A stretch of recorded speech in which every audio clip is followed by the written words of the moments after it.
మాజీ ముఖ్యమంత్రి వర్యులు వైఎస్ జగన్మోహన్ రెడ్డి గారి అనుసరించి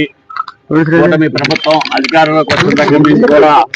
అనేక పేదలకు అందేటువంటి అనేక సంక్షేమ పథకాలని, పేదలకు అందేటువంటి వైద్యాన్ని కూడా పేదలకు దూరం చేయాలనే దురుద్దేశంతో ఎంతో భారతదేశంలోనే ఏ రాష్ట్రంలోనూ చేయనట్టు విధంగా 17 మెడికల్ కాలేజీలు తీసుకొచ్చి దాంట్లో 50% పూర్తి చేసిన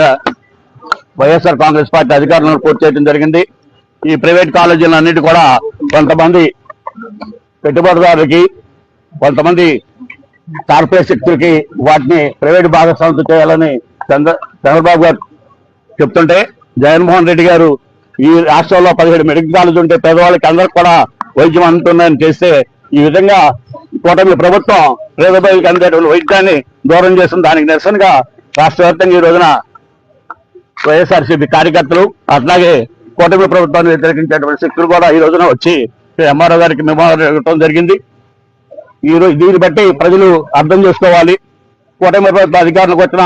18 నెలల్లో అనేకమైనటువంటి వైసీపీ పార్టీ మీద దాడులు, అదేవిధంగా కక్షపూరితమైనటువంటి 10 సంవత్సరాల క్రితం జరిగినటువంటి వాటిలో కూడా అనేక కేసులు పెట్టి వేధించడం, ఈ రకమైనటువంటి కూటమి ప్రభుత్వం చేస్తున్న దుర్మార్గాలకు వ్యతిరేకంగా రాష్ట్ర వ్యాప్తంగా ప్రజానికం ఉవ్వెత్తున ఉద్యమించడానికి సిద్ధంగా ఉన్నారు.